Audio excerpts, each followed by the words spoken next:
नमस्कार, good morning, सुप्रभात। साथियों, मैं आपके लिए टीजीटी पीजीटी बायोलॉजी से संबंधित कुछ लेके आया हूं और मैं चाहता हूं कि आप लोग इसे ध्यान से देखें और आपके लिए ये थोड़ा सा इम्पोर्टेंट होगा। और इम्पोर्टेंट होने के साथ साथ हम ये आशा करते हैं कि इसी तरह ये क्लास चलाएंगे और आप लोगों का सहयोग बहुत ज़रूरी है। तो आप लोग चैनल को लाइक सब्सक्राइब और करते रहें।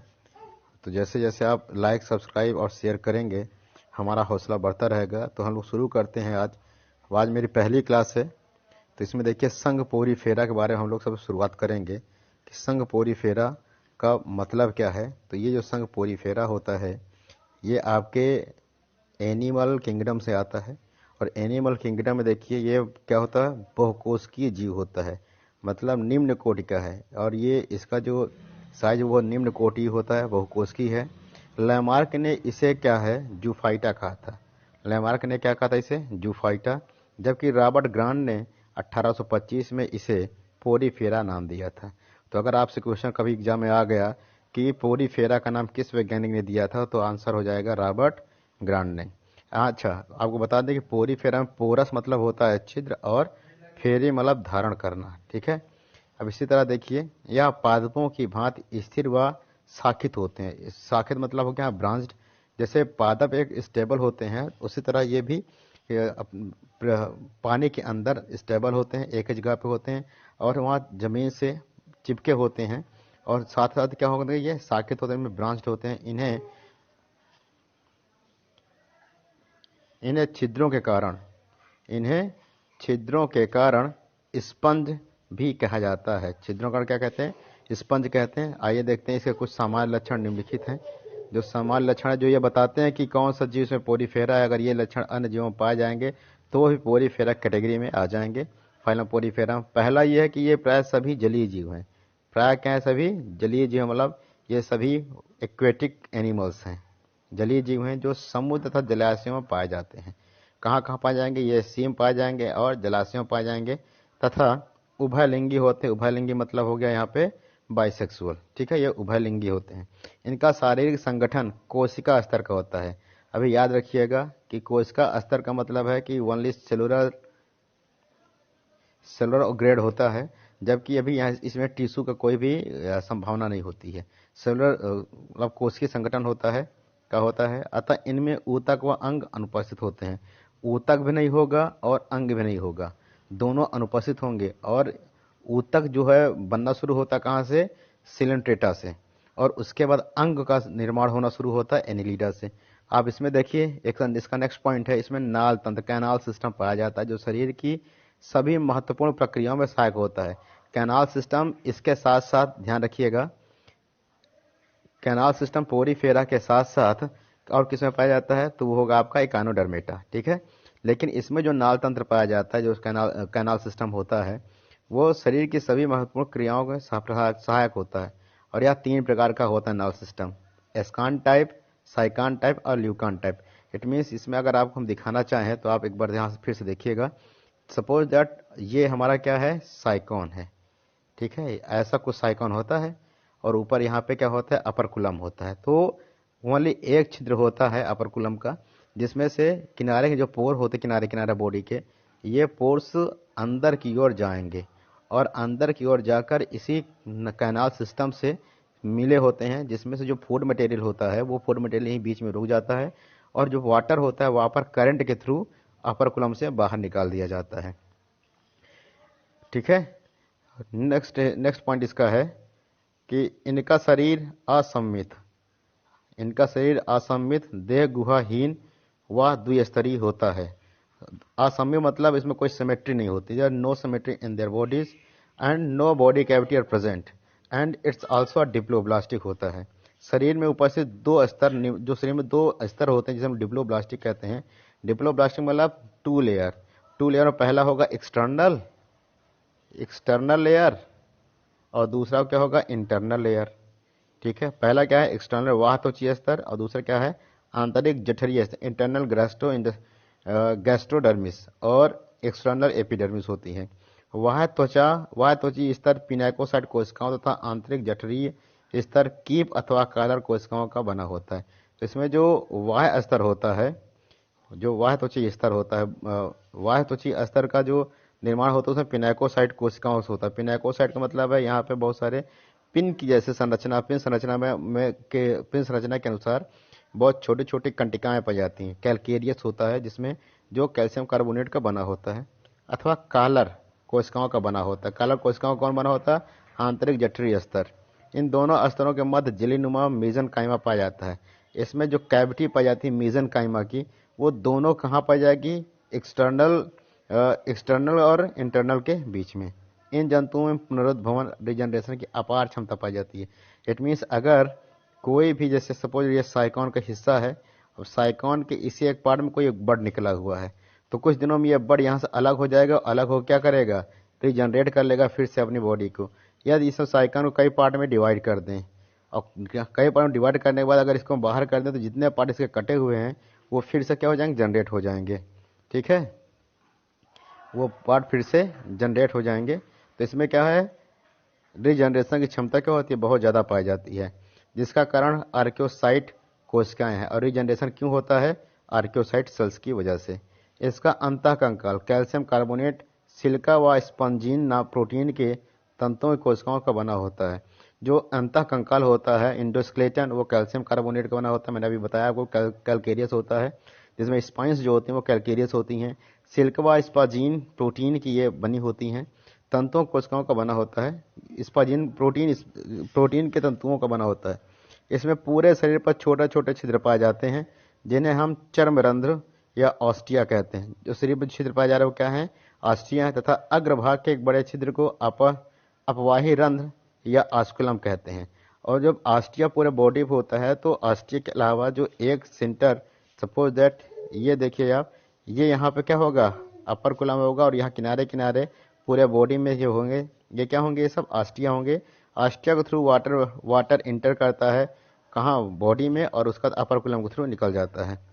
इसमें अंतःकोशिकीय पाचन पाया जाता है। अंतःकोशिकीय पाचन मतलब क्या हो गया? इंट्रासेलुलर डाइजेशन पाया जाता है। इनमें अलैंगिक जनन मुकुलन द्वारा, जैम्यूल व विखंडन द्वारा व लैंगिक जनन जो होता है आंतरिक परागनिषेचन द्वारा होता है।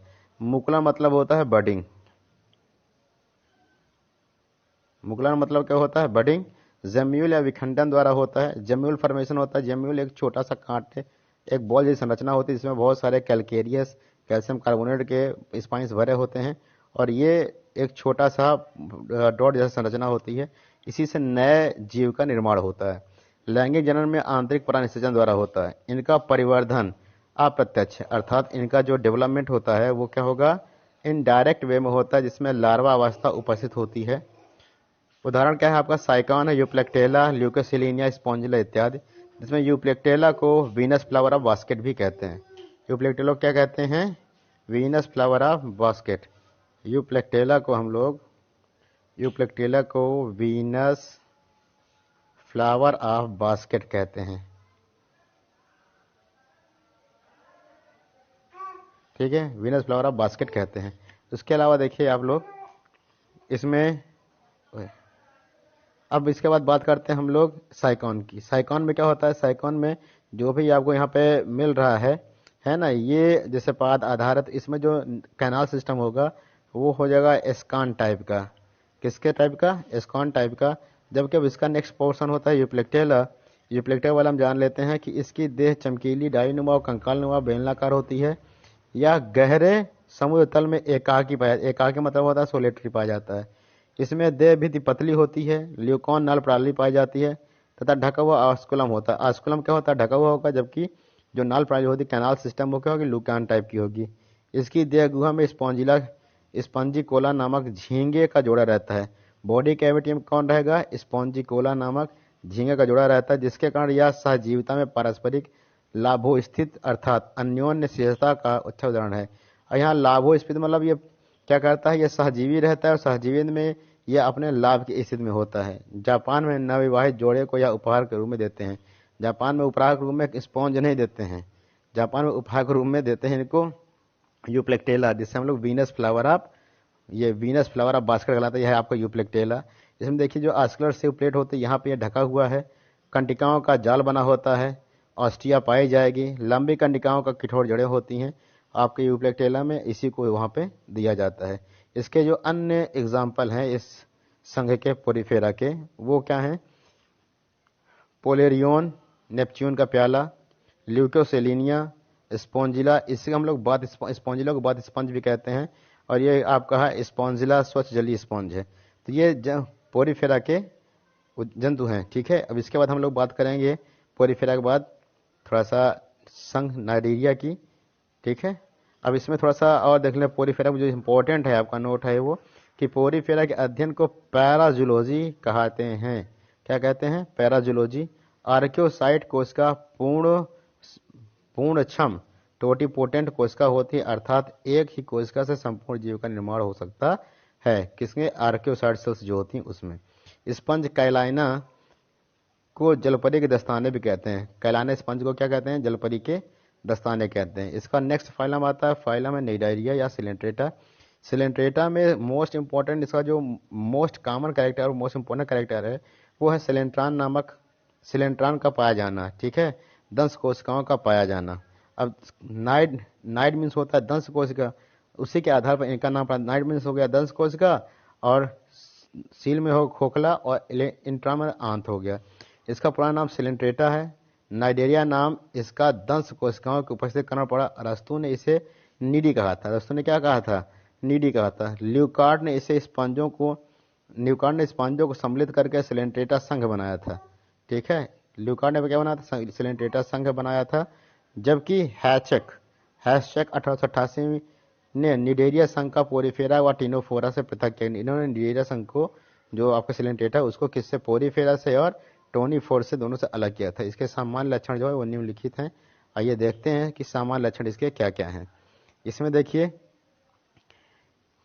ये एकल व निवही जीव होते हैं जो प्रायः समुद्र तथा जलाशयों में ही पाए जाते हैं। एकल मतलब हो गया, एकल और निवही का मतलब, एकल मतलब हो गया सोलिटरी, और निवही मतलब हो जाएगा जो वहाँ चिपके होते हैं। निवही जीव होते हैं जो अधेशन में रहते हैं वाटर लेवल में, जिसे हम लोग बेंथिक कहते हैं, है ना, वो होते हैं। इनका शरीर द्विस्तरीय, जो बॉडी की होती है वो डिप्लोब्लास्टिक होती है, देह भित्ति युक्त एवं आरी सम्मित और रेडियल सिमेट्री। सिमेट्री क्या होगी? रेडियल मतलब होता है अगर कोई हमारे पास ऐसे कोई एक ऑब्जेक्ट है जिसे अगर हम किसी भी तरह से कट करें तो वो दो इक्वल हाफ में डिवाइड हो जाएगा, तो इसे क्या कहेंगे? Radial symmetry. ठीक है, शरीर के दोनों स्तरों के बीच में मीजोगीलिया उपस्थित होता है। दोनों स्तर कौन कौन से? एक्सो और एंडोडर्मिस और एक्टोडर्मिस, दोनों के बीच में मीजोगीलिया क्या होगा? उपस्थित होगा। ये जंतु जो होते हैं बहुरूपी होते हैं, पॉलीमार्फिक होते हैं, तथा इनमें पीढ़ी एकांतर को अल्टरनेशन ऑफ जनरेशन भी कहते हैं, पाया जाता है। इनका शरीर ऊतक स्तर अर्थात टिश्यू लेवल के शरीर संगठन से निर्मित होता है। इनका शरीर क्या किससे निर्मित होता है? टिश्यू लेवल संगठन से निर्मित होता है। इनके शरीर पर दंश कोशिकाएं, निमैटोब्लास्ट व स्टिंग सेल्स पाई जाती हैं, जो गमन, सुरक्षा और पोषण में महत्वपूर्ण भूमिका निभाती है। निमैटोब्लास्ट इसलिए होते हैं कि जैसे हाइड्रा के जितने भी टेंटिकल्स होते हैं, सभी टेंटिकल्स में निमैटोब्लास्ट होता है, और निमैटोब्लास्ट अपने भोज्य पदार्थ को, जो भी उसका फूड मटेरियल होता है, उसे टच करके उसे पैरालाइज कर देगा, फिर उसे खा जाता है। इसके शरीर के मध्य में जठरवाहिनी गुहा या सिलेंट्रॉन पाई जाती है। शरीर के मध्य में कौन? जठरवाहिनी गुहा, इसी को हम लोग क्या कहते हैं? सिलेंट्रॉन। और इसी सिलेंट्रॉन की वजह से इसका नाम क्या पड़ा था? सिलेंट्रेटा, जिसमें भोजन का पाचन व वितरण दोनों होता है। इनके शरीर में एक ही छिद्र होता है जो मुख एवं मलद्वार दोनों का कार्य करता है। अर्थात जितने भी सिलेंट्रेट हैं, सिलेंट्रेट में कितने छिद्र होते हैं? केवल एक ही होते हैं, जो मुख और मलद्वार दोनों का कार्य करता है। इनमें श्वसन, उत्सर्जन, संवहन तंत्र अनुपस्थित हुआ, तंत्रिका तंत्र अल्प विकसित होता है। श्वसन तंत्र क्या होगा? अब्सेंट है। एक्सक्यूटरी सिस्टम भी अब्सेंट है, और ट्रांसपोर्ट सिस्टम भी अब्सेंट है। तंत्रिका जो होता है नर्वस सिस्टम, वो बहुत थोड़ा होता है, वो थोड़ा सा विकसित होता है। इनमें पुनरुद्भवन अर्थात रिजनरेशन, पुनरुद्भवन की क्या है? अपार क्षमता पाई जाती है, जो इनके मीसोगीलिया में उपस्थित अंतराली कोशिकाओं इंटरस्टिशियल सेल्स के कारण होता है। अधिकतर सदस्यों के जीवन काल में दो अवस्थाएं पाई जाती हैं। कितनी अवस्थाएं पाई जाती हैं? दो अवस्थाएं। पहली अवस्था को हम लोग जीवन काल की स्थानबद्ध अवस्था या पॉलिप कहते हैं। जीवन काल की स्थानबद्ध अवस्था पॉलिप कहलाती है, जबकि जिसे शरीर प्रायः बेलनाकार होता है। इनमें अलैंगिक जनन तथा अलैंगिक जनन कहता है। जो शरीर बेलनाकार है वो कैसे जनन करेगा, अलैंगिक जनन करता है। जबकि दूसरी अवस्था में जीवन काल की स्वतंत्र अवस्था है तो इसे मेड्यूसा कहते हैं। दूसरी अवस्था क्या कहते हैं? मेड्यूसा कहते हैं। दूसरी अवस्था जिसमें शरीर छतरीनुमा या तसरीनुमा हो जाता है। दूसरी अवस्था में शरीर क्या हो जाता है? छतरीनुमा या तसरीनुमा हो जाता है, तथा यह लैंगिक जनन का पर्याय है। ये क्या है? मेड्यूसा लैंगिक जनन का पर्याय है। जबकि जो पहली जनन पहले इसकी का नाम है पार्ट होता है पॉलिप, वो क्या है? अलैंगिक जनन का पर्याय है। इसके बाद देखिए नेक्स्ट है, इनमें लैंगिक व अलैंगिक दोनों प्रकार का जनन होता है। अलैंगिक जनन मुख्यतः मुकुलन द्वारा होता है। अलैंगिक जनन किससे द्वारा होगा? अलैंगिक जनन मतलब किससे होगा? बडिंग के द्वारा। अलैंगिक जनन मुख्यतः बडिंग से होता है। उदाहरण में sea anemone, madrepora, hydra, jellyfish, obelia, physalia, pennatula, ये सब क्या हैं? सिलेंट्रेट के उदाहरण हैं। आप यहाँ पे देखिए, हम हाइड्रा की बात करेंगे। हाइड्रा के साथ साथ हम लोग बात करेंगे किसकी? फाइसेलिया की और सी एनिमोन की। जो हाइड्रा होता है, हाइड्रा में ये स्पर्शक जो टेंटिकल्स पाए जाते हैं। टेंटिकल में क्या है? बहुत सारे निमेटोब्लास्ट पाए जाएंगे, और ये निमेटोब्लास्ट ही क्या करते हैं? भोज्य पदार्थ को और गमन दोनों में आप कह सकते हैं साफ साफ कि ये इसके भोज्य पदार्थ को प्राप्त करना, मतलब भोजन प्राप्त कर ग्रहण करना, भोजन प्राप्त करने में और गमन में सहायक होता है। इसमें देखिए यहाँ जो अंडाशय दिख रहा है ना, ये अंडाशय लगा होता है, और साथ में नीचे कहीं पे टेस्टिस होता है। जहाँ पे आप यहाँ ऐसा मुकुल देख रहे हैं, बड देख रहे हैं, यहाँ कहो टेस्टिस। बाद में ये बड कट के अलग होकर नए हाइड्रा का निर्माण करता है। फाइसेलिया में देखिए जो ऊपर गैसीय ग्रंथि होती है जो उसे उभार देती है, और जो गैस ग्रंथि होती है इसे वाटर में तैरने के योग्य बनाती है। साथ में सी एनिमोन है। सी एनिमोन का ये देखिए मुखीय बिंब है, मुख है, स्पर्शक है, और ये सी एनिमोन मोलस्का के साथ में सहजीवी का कार्य करता है। इसके साथ ही हम लोग आज यहाँ तक कंप्लीट करते हैं। अब आप लोगों का लाइक और सपोर्ट यही हमें जो है नेक्स्ट वीडियो डालने के लिए हेल्प करेगा। लाइक और सपोर्ट मिलता है तो मैं आपको ये सारी आपका ये टीजीटी पीएचडी बायोलॉजी अच्छे से तैयार करा दूंगा। धन्यवाद बहुत बहुत आप सबका। लाइक शेयर जरूर करें।